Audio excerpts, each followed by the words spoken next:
परमेश्वर वो है जो हमारी मरी हुई परिस्थिति को जिंदा करता है। आप उसे मरा हुआ मानते हैं और कोई आशा नहीं है और कुछ नहीं कर सकते हैं। और मेरे पास आपके लिए अच्छी खबर है कि कुछ न कुछ तो किया जा सकता है। परमेश्वर जैसे विश्वास इसके बारे में कुछ कर सकता है। परमेश्वर मुर्दों को जिला सकता है।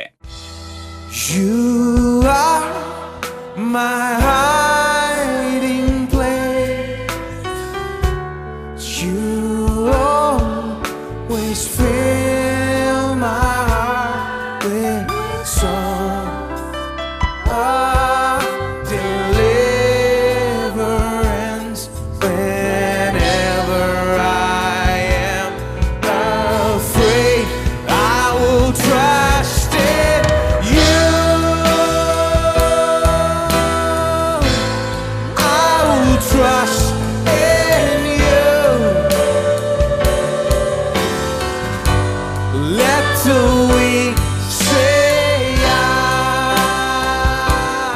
am strong in the strength of the Lord.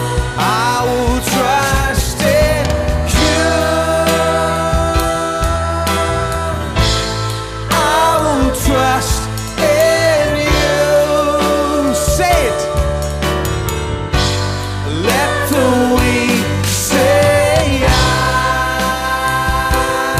am strong in the strength of the Lord. I will trust in you. I will trust. We will trust in you, Lord.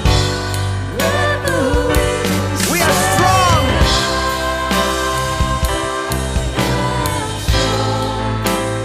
In the strength of the Lord.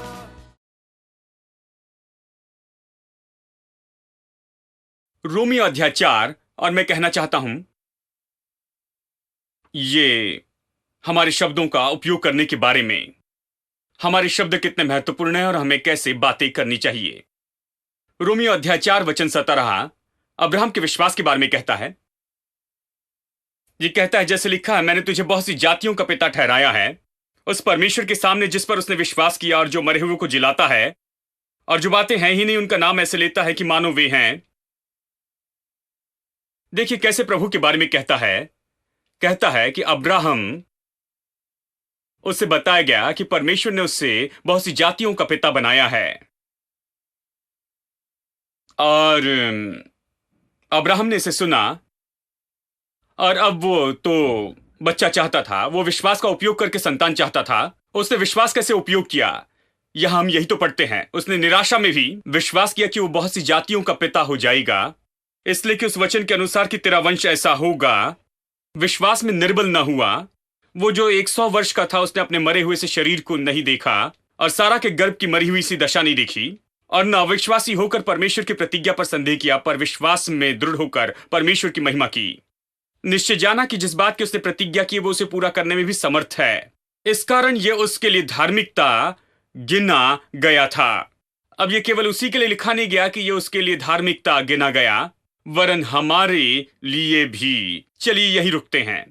ध्यान दें कि यह केवल उसी के लिए लिखा नहीं था, लेकिन यह हमारे लिए भी लिखा गया था। यह सब कुछ हमारे लाभ के लिए लिखा गया है। पौलुस कहता है अपने समय के लोगों से, अब्राहम ने इन चीजों का अनुभव किया, उसके सैकड़ों साल के बाद में यह लिखा गया था। सैकड़ों साल बाद पौलुस कहता है कि यह हमारे लिए लिखा गया है। और मैं आपको बताऊं, उसके 2000 साल बाद कि यह अभी भी हमारे लिए है। इसलिए हमें यहां पर इस बात को देखना है। वचन 17 कहता है, जैसे लिखा है कि मैंने तुझे बहुत सी जातियों का पिता ठहराया है उस परमेश्वर के सामने जिस पर उसने विश्वास किया और जो मरहुओं को जिलाता है और जो बातें हैं ही नहीं उनका नाम ऐसे लेता है जैसे मानो वे हैं। और अब चलिए मैं इसे बहुत ही सरल शब्दों में आपको बताता हूं। यह कहता है कि परमेश्वर ने अब्राहम से प्रतिज्ञा की और कहा कि मैं तुझे जातियों का पिता बनाऊंगा, जबकि अब्राहम को एक भी बच्चा नहीं था। प्रभु ने कहा तुझे बहुत सी जातियों का पिता बनाऊंगा। असंभव दिखता था, पहुंच से बाहर दिखता था। वो बूढ़ा हो रहा था, लेकिन परमेश्वर ने घोषित किया कि मैंने तुझे जातियों का पिता बनाया है। अब अब्राहम ने यहोवा देखा और सोचा कि मैं कैसे इस पर विश्वास करूं और इसे पूरा करूं। मैं कैसे इस मामले में विश्वास का उपयोग करूं, मैं कैसे विश्वास का उपयोग करूं कि मैं इसे करूं। प्रभु ने मुझे जातियों का पिता बनाया है, मेरी एक भी संतान नहीं, मैं विश्वास का उपयोग कैसे करूं। तो उसने यहां देखा, वो विश्वासी को नहीं देख सकता था, वहां पर कोई विश्वासी नहीं थे, वो अकेला विश्वासी था। तो उसने कहा मैं प्रभु को देखता हूं, प्रभु विश्वास का प्रभु है, मैं उससे सीखता हूं वो कैसे काम करता है, प्रभु कैसे काम करता है। उसने देखा, मैं बता रहा हूं सरल शब्दों में कि वचन 17 क्या कहता है, ठीक है। उसने प्रभु को देखा और कहा, ओ विश्वास का प्रभु ऐसे काम करता है, मैंने ये पा लिया है, मैंने भेद जान लिया है कि विश्वास कैसे काम करता है। मैंने प्रभु को देखा, मैंने देखा कि वो मुर्दों को जिलाता है और जो चीजें हैं ही नहीं उन्हें ऐसे बुलाता है जैसे कि मानो वे हैं। वो क्या कहता है जब कहता है मुर्दों को जिलाता है? उसके बाद कुछ शब्दों के बाद में हमने पढ़ा कि वो कहता है कि अब्राहम का शरीर तो बिल्कुल मरा था, जहां तक कि संतान को जन्म देने की बात थी, शरीर मरा था। वो मरा नहीं था, मतलब उसे गाड़ देने के लिए, वो जिंदा था लेकिन बूढ़ा था। जहां तक संतान को जन्म देने की बात थी, संभव नहीं था, वो मरा था, ये तो निश्चित था। उसकी पत्नी बूढ़ी थी, देखिए उसकी कोख मर चुकी थी, वो मरी नहीं थी लेकिन उसकी कोख मर चुकी थी। और इसी संदर्भ में उसने ये जाना कि परमेश्वर मुर्दों को जिलाता है। मुर्दों को जिलाता मतलब वो जिलाता है मरी हुई कोख को, वो मरे हुए शरीर को जिलाता है। संतान को जन्म देने के बारे में कि वो फिर से संतान को जन्म दे या संतान उससे हो सके, वो जिला सकता है मरा हुआ व्यापार, हेलो, वो जिला सकता है मरे हुए पारिवारिक संबंधों को, वो जिला सकता है मरी हुई परिस्थितियों को, वो कोई भी मरी हुई चीज को जिला सकता है। अब्राहम ने कहा मैंने प्रभु के बारे में महिमा में बात जानी है। तुम परमेश्वर के सामने कोई भी मरी हुई चीज को लेकर आओ, वो जीवन से इतना भरा है, उसके शब्द जीवन से भरे हैं। आप प्रभु के सामने मरी हुई परिस्थिति लाएं, आप गई बीती परिस्थिति लेकर आए, आशाहीन परिस्थिति को प्रभु के सामने लेकर आए और आप कहिए तो मरी हुई है, अच्छी नहीं है,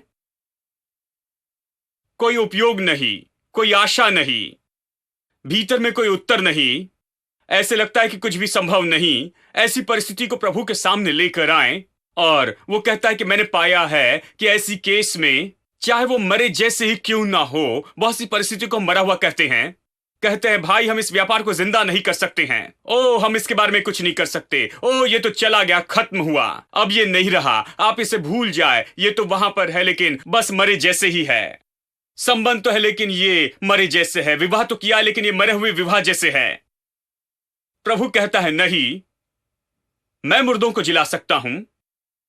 आज मेरे पास आपके लिए अच्छी खबर है दोस्तों, चाहे आपकी कोई भी परिस्थिति क्यों ना हो, मैंने परमेश्वर के बारे में कुछ जाना है और ये तो पूरी तरह से सत्य है। इसलिए आज मैं एक प्रचारक हूं, इसलिए मैं बहुत ही उत्साहित हूं कि परमेश्वर वो है जो हमारी मरी हुई परिस्थिति को जिंदा करता है। आप उसे मरा हुआ मानते हैं और कोई आशा नहीं है और कुछ नहीं कर सकते हैं, और मेरे पास आपके लिए अच्छी खबर है कि कुछ न कुछ तो किया जा सकता है। परमेश्वर जैसे विश्वास इसके बारे में कुछ कर सकता है। परमेश्वर मुर्दों को जिला सकता है। वचन 17 सरल शब्दों में बता रहा हूं। तो अब्राहम कहता है मैंने जाना है कि परमेश्वर मुर्दों को जिलाता है। वो मुर्दों को कैसे जिलाता है? वो मुर्दों को जिलाता है उसी तरह से जैसे कि जो चीजें नहीं हैं उन्हें ऐसे बुलाता है जैसे वो हैं। जो चीजें नहीं है उन्हें ऐसे बुलाता है जैसे वो हैं। अब हमें यहां पर कुछ न कुछ स्पष्टीकरण चाहिए, उलझी हुई भाषा है। जो चीजें नहीं उन्हें ऐसे बुलाता है जैसे कि मानो वे हैं। क्या आप इसे कभी समझ पाए हैं? चलिए इसे देखते हैं। यदि आप इसे लिविंग बाइबल से पढ़ते हैं, यह ऐसा अनुवाद है जिसने सच में अनुवाद तो जो असली है बस वैसे ही उससे नहीं लिया। हिब्रू और ग्रीक से सीधा ही इंग्लिश में ऐसे कुछ अनुवाद है जो जैसे कि वैसे बताते हैं, लेकिन कुछ अनुवाद है जो इसमें इसके अर्थ को बताने की कोशिश करते हैं। यथार्थ बताने के बजाय वो इसका विवरण देते हैं। और लिविंग बाइबल ऐसी कुछ तरह की है, और लिविंग बाइबल इसका अनुवाद इस तरह से करती है। ये कहती है अब्राहम परमेश्वर के जैसे हुआ। वचन 17 का अंतिम भाग ये कहता है मैं ये पढ़ रहा हूं, अब्राहम परमेश्वर के जैसे हो गया जो कहता है भविष्य की घटनाओं को इतनी निश्चितता के साथ में जैसे कि मानो पहले ही हो चुके हैं। चलिए इसे फिर से पढ़ूं, ये बहुत ही अद्भुत है, मुझे पसंद है। ओ बहुत अच्छा है। प्रभु के बारे में बताता है अब्राहम परमेश्वर के जैसे हो गया जो भविष्य की बातों का ऐसे कहता है इतनी निश्चितता के साथ में जैसे कि मानो वो पहले ही हो चुके हैं।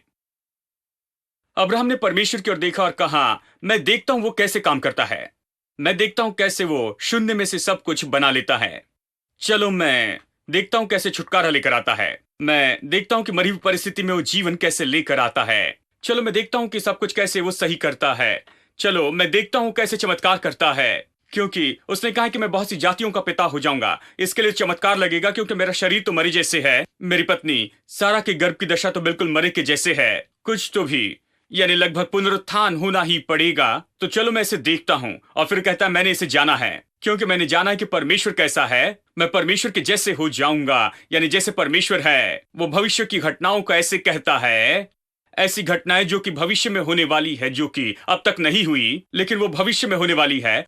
परमेश्वर भविष्य की घटनाओं को लेता है इतनी निश्चितता के साथ में कि जैसे कि मानो वो पहले ही हो चुकी हैं। प्रभु के बारे में अद्भुत खोज है ये। आज आप यहां पर क्यों आए कि परमेश्वर को खोज निकाले। मसीहत तो परमेश्वर का प्रकाशन है और मनुष्य का प्रकाशन है, जीवन का प्रकाशन है कि कैसे जिए और कैसे अपनी परिस्थिति को बदले। हम जिन चीजों का सामना करते हैं उसके बारे में प्रकाशन है। और आज मैं आपको बताऊं ये तो महिमा में प्रकाशन है। क्या आप परमेश्वर को समझे हैं दोस्तों? क्या आप जानते हैं परमेश्वर कैसा है, प्रभु कैसे काम करता है? क्या आप जानते हैं आप परमेश्वर जैसे हो सकते हैं? अब्राहम परमेश्वर के जैसे हो गया और आप भी अब्राहम के जैसे हो सकते हैं। आप परमेश्वर जैसे हो सकते हैं। अब्राहम ने जब ये जाना है कि परमेश्वर कैसे काम करता है विश्वास से, उसने कहा मैं विश्वास के प्रभु की विश्वास की संतान हूं। प्रभु विश्वास का प्रभु है और विश्वास से उसने पूरे संसार को बनाया अपने वचन से। तो मैं परमेश्वर के जैसे हो जाऊंगा। मैंने जाना है कि वो कैसे करता है, वो इस तरह से करता है। परमेश्वर जो चाहता है वो अब तक नहीं हुआ है, वो अभी भी भविष्य में है, वो होने वाला है, लेकिन परमेश्वर इसे पूरा करता है भविष्य की घटनाओं के बारे में कहने से, जैसे कि मानो वो हो चुकी हैं, वो भूतकाल में पहले ही हो चुकी हैं, क्योंकि वो विश्वास करता है कि ये कर सकते हैं और ये हो सकता है, क्योंकि वो विश्वास करता है कि हो सकता है, क्योंकि वो परमेश्वर वो विश्वास करता है कि हो सकता है। इसलिए उसके पास में अधिकार है कि वो इसके बारे में कहे, ऐसे जैसे कि मानो ये पहले से ही हो चुका है।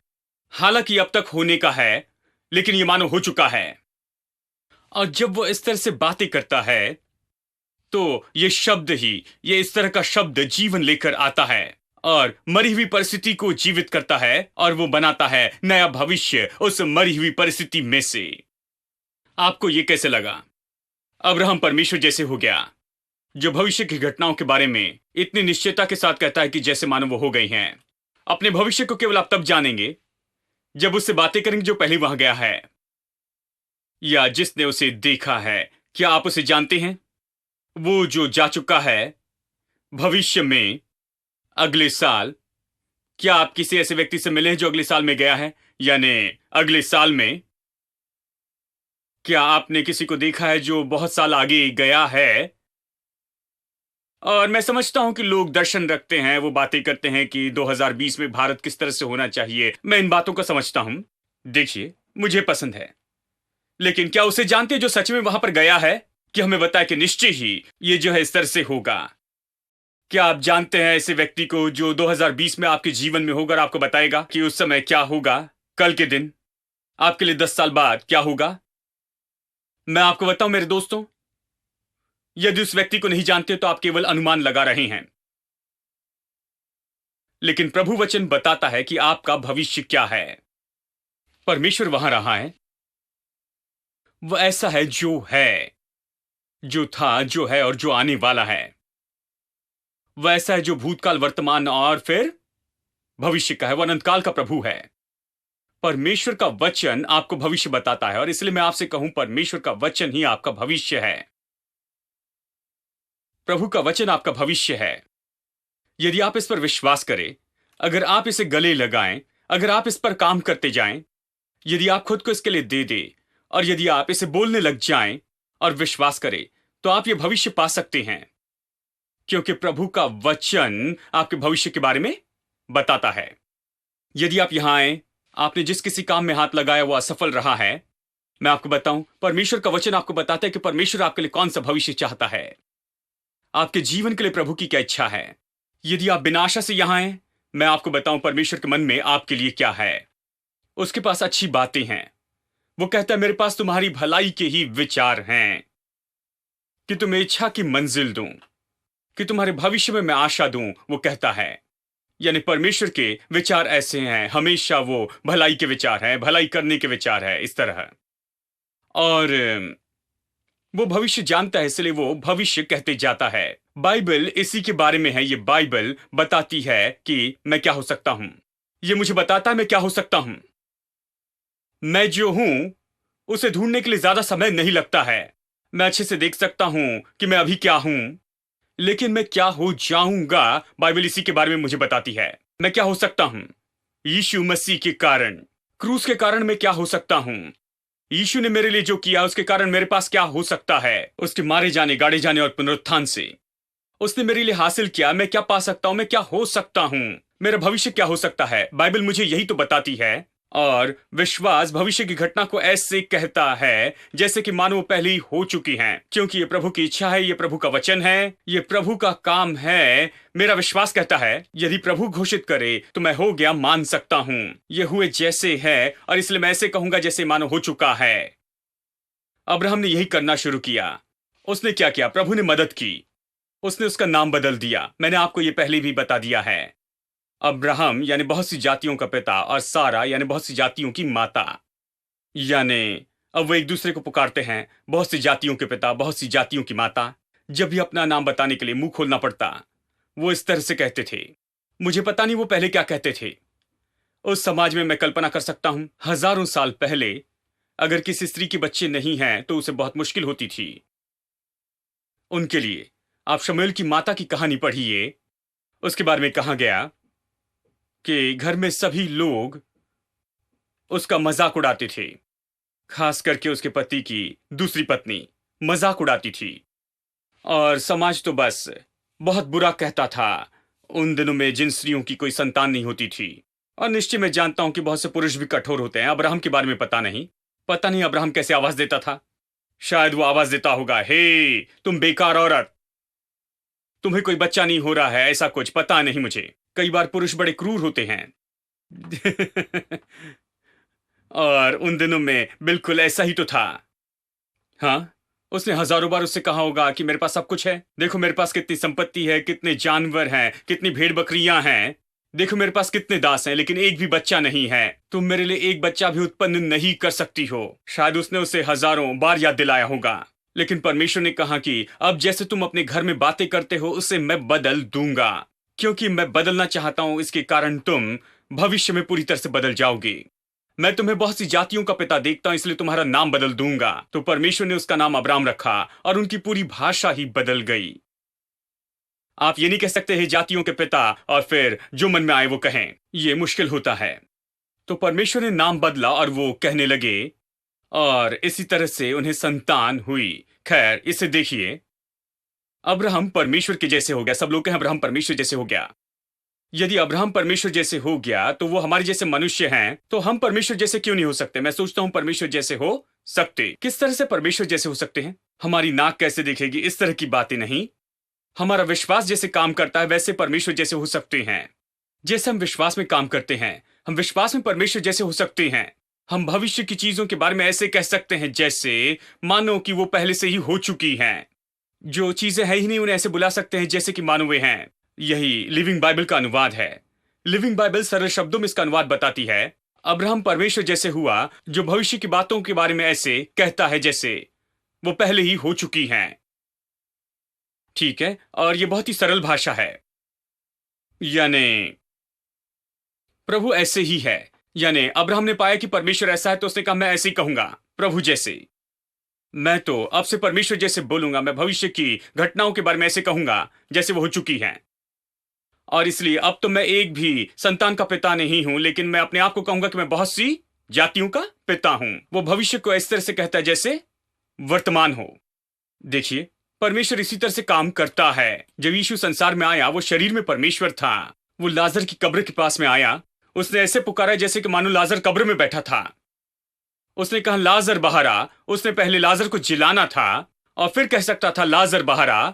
उसने उसे जिलाने की परवाह नहीं की। उसने कहा लाजर बाहर आओ, जैसे कि मानो वो पहले से ही जीवित है। उसने अपने मुंह को खोलकर एक शब्द भी नहीं कहा कि वो तो मर चुका है। यदि आप पूरा अध्याय पढ़ें, यूहन्ना अध्याय 11, और ये पूरा विवरण है कि लाजर बीमार होता है और ये खबर यीशु के पास आती है और वो कहता है ये बीमारी मृत्यु के लिए नहीं है, ये परमेश्वर की महिमा के लिए। और वहां पर और कुछ दिनों तक रहता है और लाजर मर जाता है। वो और देरी करता है। उसके बाद में वो आता है और वो परिवार से मिलता है और वो उस परिस्थिति पर रोते हैं और वो उनसे बातें करता है। और ये सब कहीं पर भी आप नहीं पाएंगे कि उसने कहा कि वो मर गया, यानी लाजर मर गया। बस एक बार वो चेलों को बताता है कि वो मर चुका है। उसने कहा वो सो रहा है, तो चेलों ने कहा अगर वो सो रहा है तो ठीक हो जाएगा। तो उसने कहा रुको एक मिनट, मुझे स्पष्ट बताना होगा। अगर कल मैं इन लोगों को कब्रिस्तान में लेकर जाऊं और उसे जिलाऊं तो शायद ये कहेंगे वो तो सो रहा था और तुमने नाम पुकारा इसलिए वो आ गया, तुमने इसे मुर्दों में से नहीं जिलाया। इसलिए उसने कहा लाजर मर चुका है। केवल एक ही बार उसने कहा कि उन्हें स्पष्ट बताएं कि वो जाने कि वो सच में मर गया था। और इससे छोड़कर वो इस सच्चाई के बारे में कहने से इनकार कर रहा था कि वो मर गया है। परिस्थिति ऐसी थी कि वो मर गया, खत्म हुआ, उसे दफनाया गया था। और बहनों ने इस तरह कहा वो मर गया, दफनाया गया और अब उससे बदबू आती होगी। लेकिन यीशु ने इसके बारे में कहने से इनकार किया। बस एक बार उसने कहा इस बात को स्पष्ट करने के लिए वो सच में मर गया है और वो उसे जिलाएगा। नहीं तो वो इसके मृत्यु के बारे में कुछ भी नहीं कहना चाहता था कि वो मर चुका है। वो इस बात को स्वीकार नहीं कर रहा था। ये परिस्थिति तो गॉन केस थी, लेकिन उसने उसके बारे में कुछ भी नहीं कहा। उसने ये बताया कि कैसे परमेश्वर को यहाँ पर सारी महिमा मिलेगी। यदि तुम विश्वास करो तो प्रभु की महिमा को देखोगे, उसने कहा। इस तरह वो कहता है और फिर वो कब्रिस्तान में आता है और ऐसे कहता है जैसे कि मानो वो अभी भी जीवित है। उसने कहा लाजर बाहर, और वो उठकर बाहर आता है। और ये तो एक उदाहरण है कि जो चीजें नहीं है उन्हें परमेश्वर कैसे बुलाता है जैसे कि मानो वे हैं। आप मरी हुई परिस्थिति से कैसे कहते हैं? सबसे पहले आपको इस तरह से नहीं कहना है जैसे कि मानो कोई आशा नहीं है। आपको यह नहीं कहना है कि हे प्रभु 4 दिन हो गए, बदबू आ रही होगी। शायद 1 दिन पहले तू उसे जिला सकता था, लेकिन इस समय तक वो तो डूबने लगा था। जानते हैं, नाव की परिस्थिति के जैसे, जहां यीशु पानी पर चलते हुए नाव में चेलों के पास में आया था। वो सब डर गए थे और पतरस उठ खड़ा हुआ और वो पानी पर चलने लगा। और फिर अचानक पतरस क्यों डूबने लगा? इसलिए नहीं कि आंधी और तूफान बहुत तेज था। जानते हैं, आंधी और तूफान उसे नहीं डुबा सकते थे जो पानी पर चलता था। शायद आंधी और तूफान एक नाव को डुबा दे, लेकिन उस मनुष्य को नहीं जो पानी पर चल रहा था। आंधी और तूफान उस व्यक्ति का क्या करेगी जो कि पानी पर चल रहा है? उसी तरह से यहां पर यीशु इस मनुष्य के पास आता है जो कि मरा था और उसे जिलाएगा। क्या उसकी बदबू से कोई फर्क पड़ना था?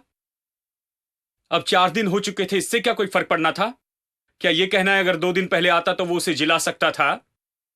यह मनुष्य मरा था 2 दिन पहले और यह मरा है 2 दिन के बाद भी, अभी भी।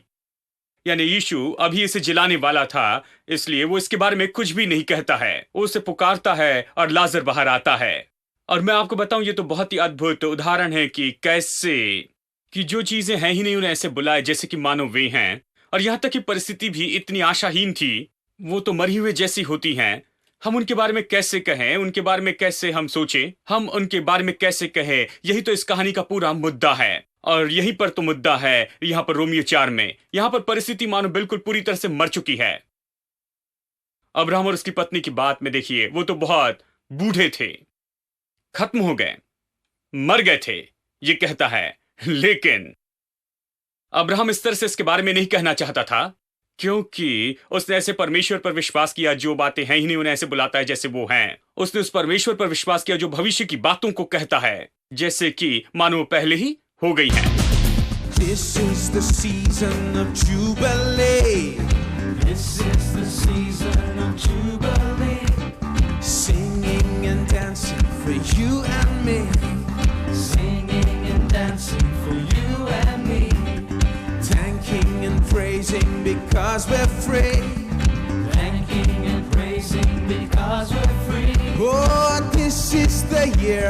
Jubilee. Oh, this is the year of Jubilee. Put your hands together. Everybody praise the Lord. Put your hands together. Sing and shout and praise the Lord. This is the season of Jubilee.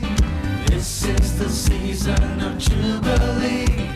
Singing and dancing for you and me. Singing and dancing for you and me.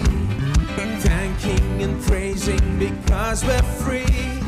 Thanking and praising because we're free. Oh, this is the year of Jubilee. Oh, this is the year of Jubilee. Put your hands together. Everybody praise the Lord. Put your hands together. Sing and shout and praise the Lord. Everything that was stolen shall be returned unto me. Mother, father, sister, brother, they will all go free. Everything that was stolen shall be returned unto me. Singing, dancing, praising, shouting, increase and victory. Sing that again. Everything that was stolen shall be returned unto me. Mother, father, sister, brother, they will all go free. Everything that was stolen shall be returned unto me. Singing, dancing, praising, shouting, increase and victory.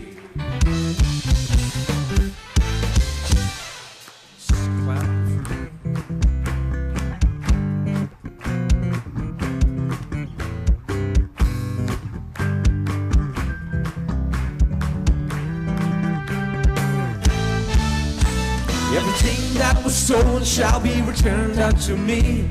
Mother, father, sister, brother, they will all go free.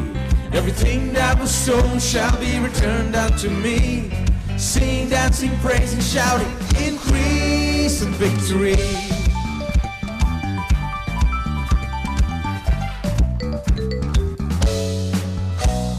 This is the season of Jubilee.